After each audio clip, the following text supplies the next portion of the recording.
Hi, Peter Walker here, and welcome to today's edition of the Transition Guide. Now, joining me today in the studio is Michele Rosenthal, who happens to be a trauma recovery specialist. Michele, how are you?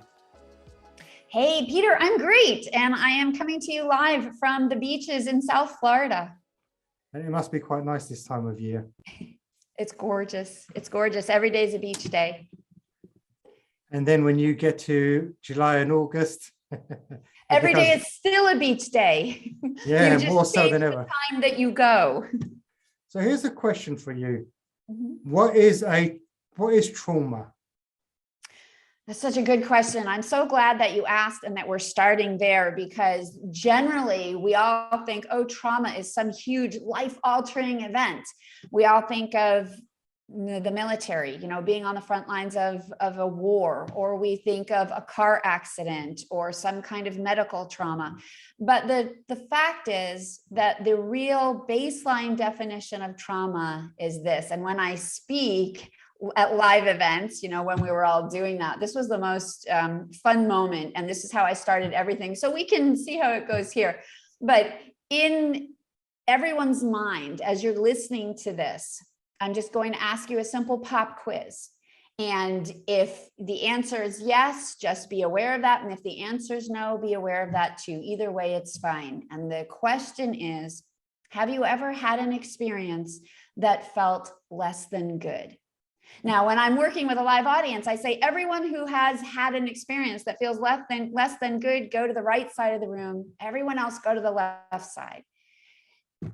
And I'm sure everybody goes to the right side of the room, because for all of you who are listening, how did you answer?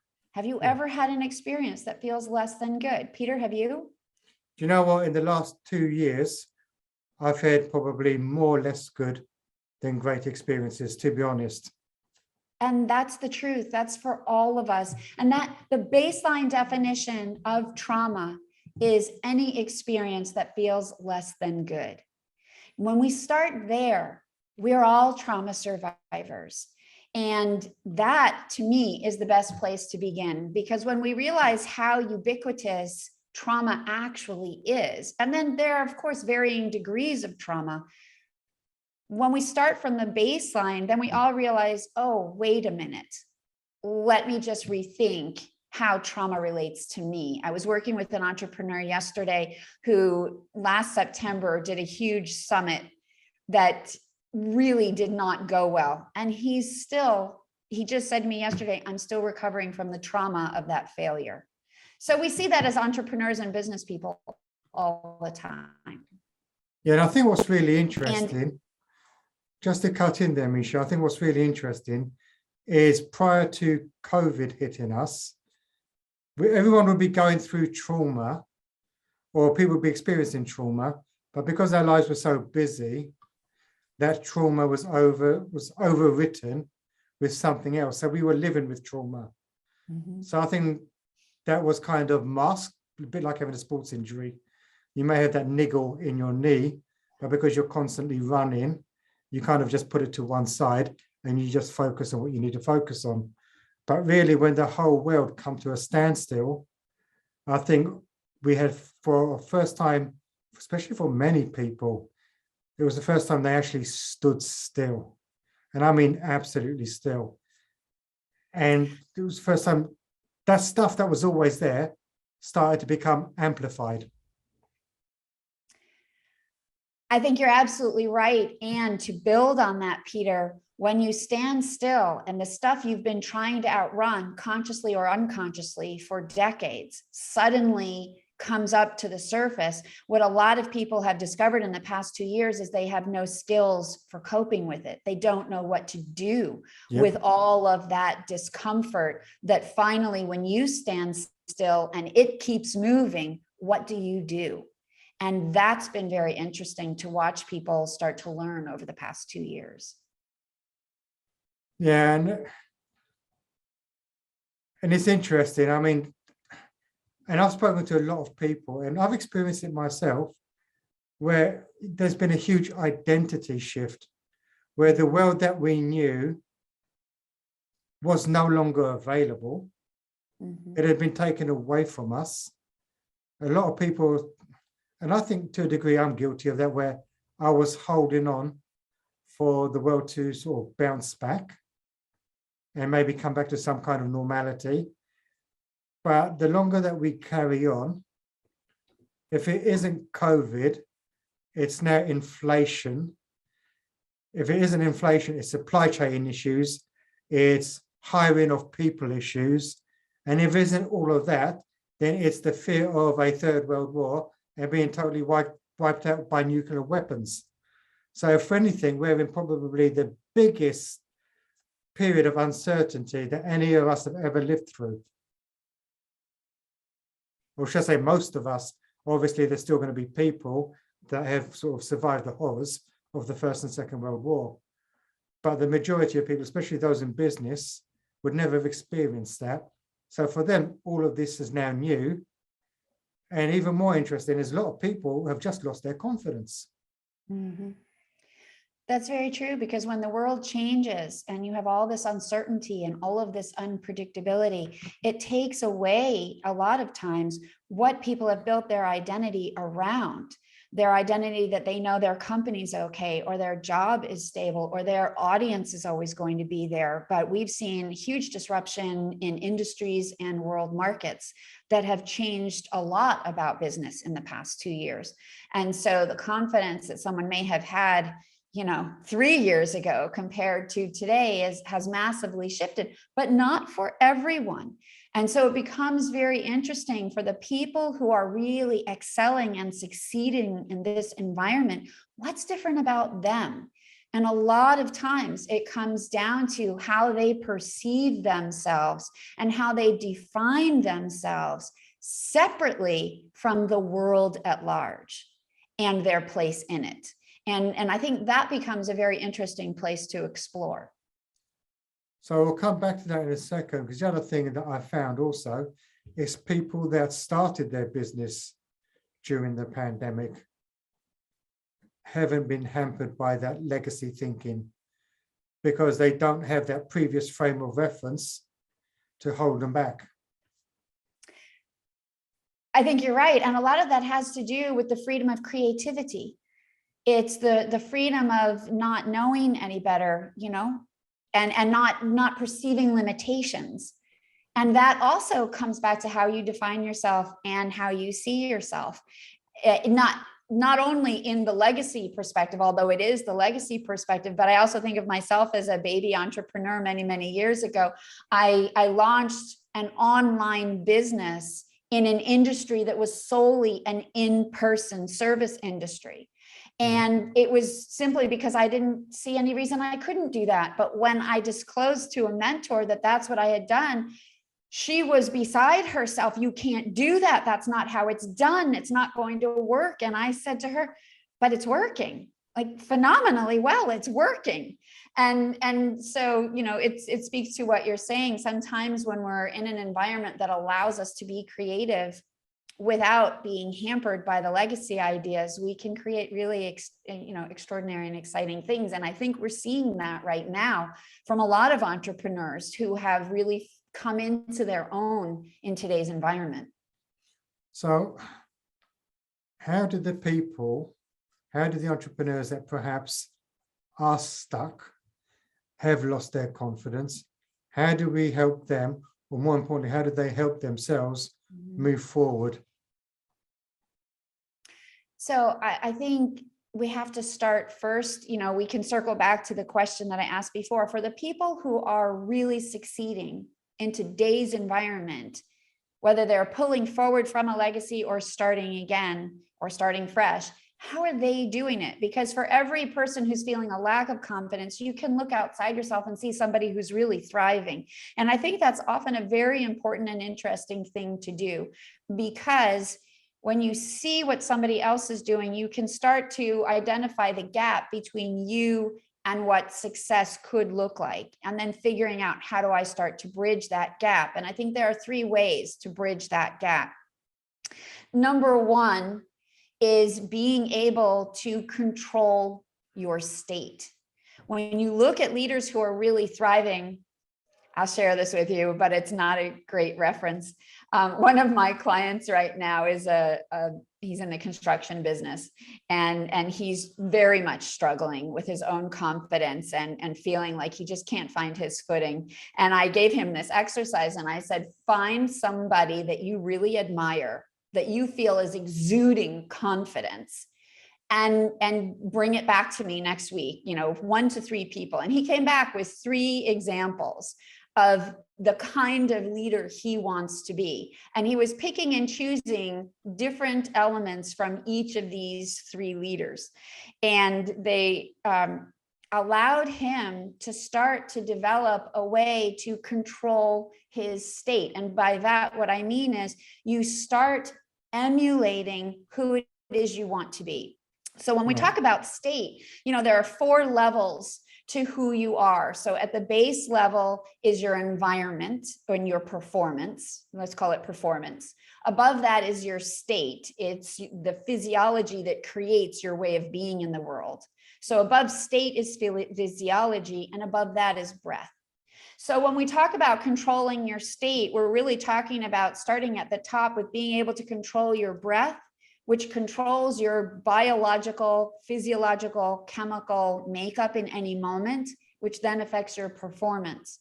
So idea number 1, control your state. Be really aware of, for example, how you're breathing. And this isn't just about meditation or breathwork exercises. It's about being in the moment of distress and doing that in a way that allows you to stay clear-headed, calm, and connected to your own confidence, whether you're channeling that from somebody else that you admire or you're pulling it up from within yourself. Does that make sense? Makes absolute sense, yeah.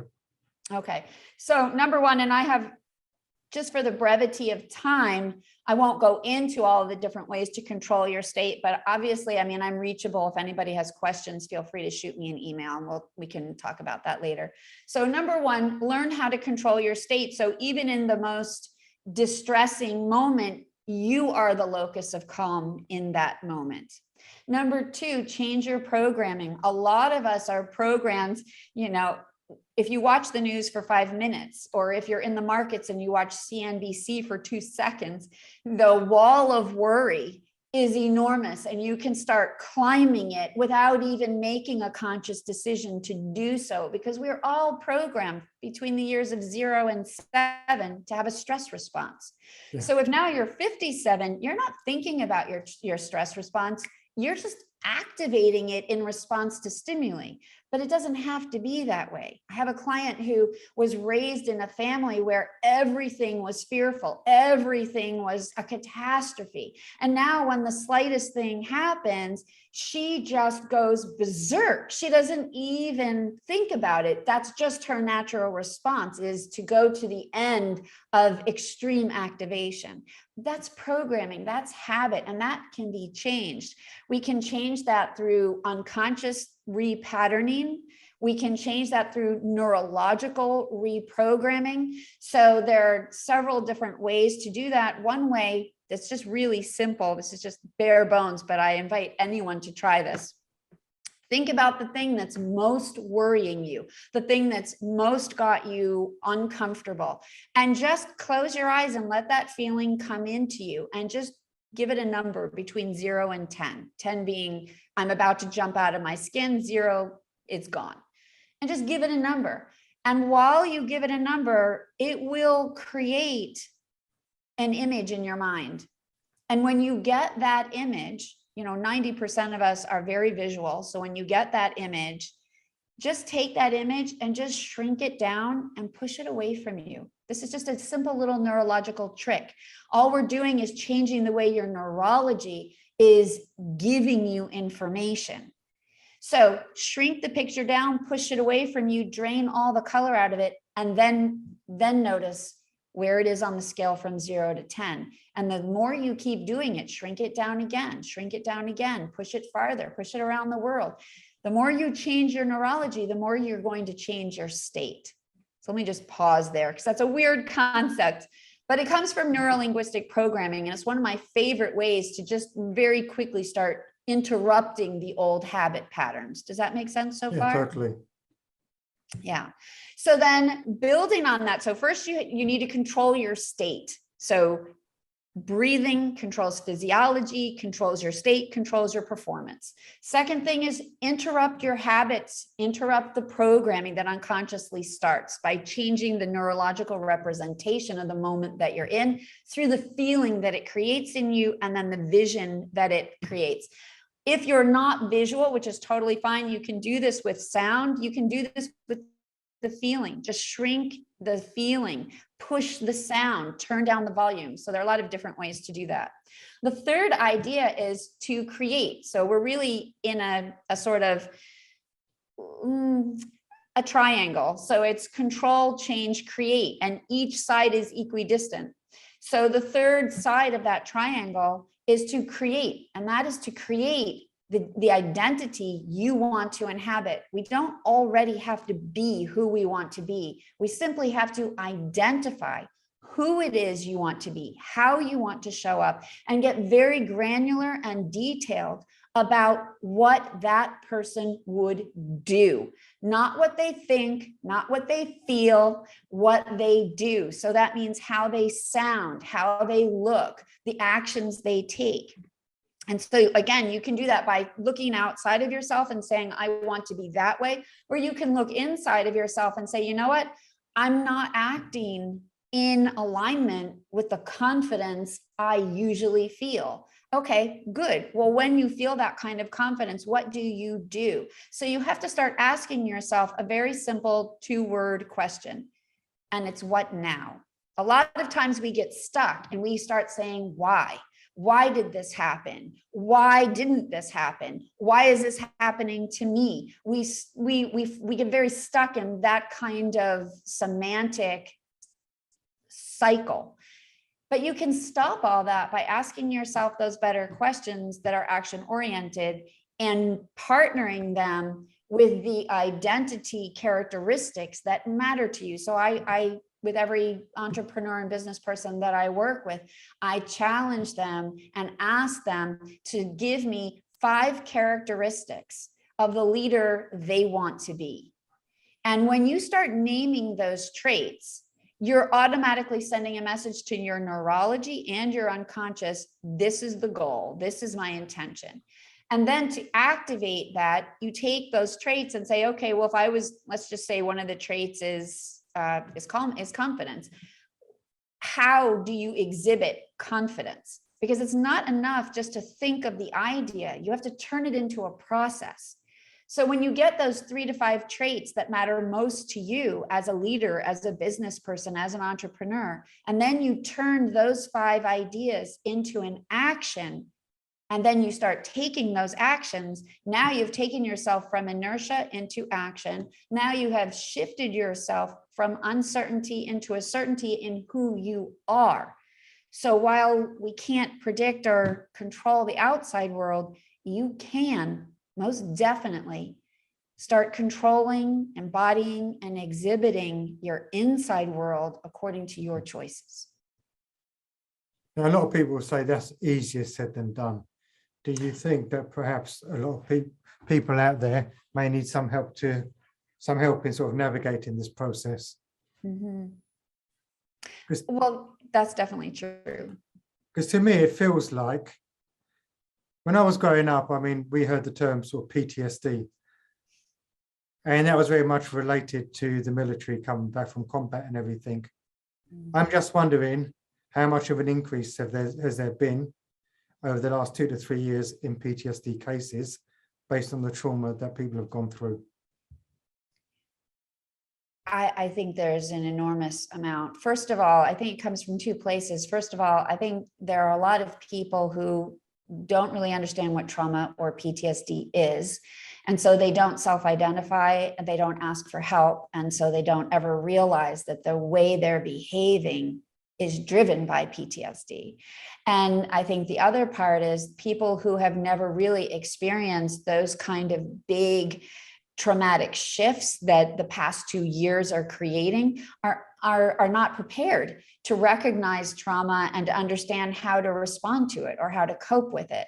And I think you're right. What we're talking about right here are broad concepts just to start the conversation, but actually making the changes requires more than a quick conversation like this, for sure. And I mean, as you said, this is a really big topic and we could go on forever. But for the sort of purposes of today's episode, what should people be looking for in terms of behavior to identify that they're experiencing trauma and everything is not okay? So let's talk about this in terms of diagnostic categories. And this is not to diagnose anyone, but it's a good place to start, because we see with trauma, acute trauma, which is like the first 30 days after a trauma occurs.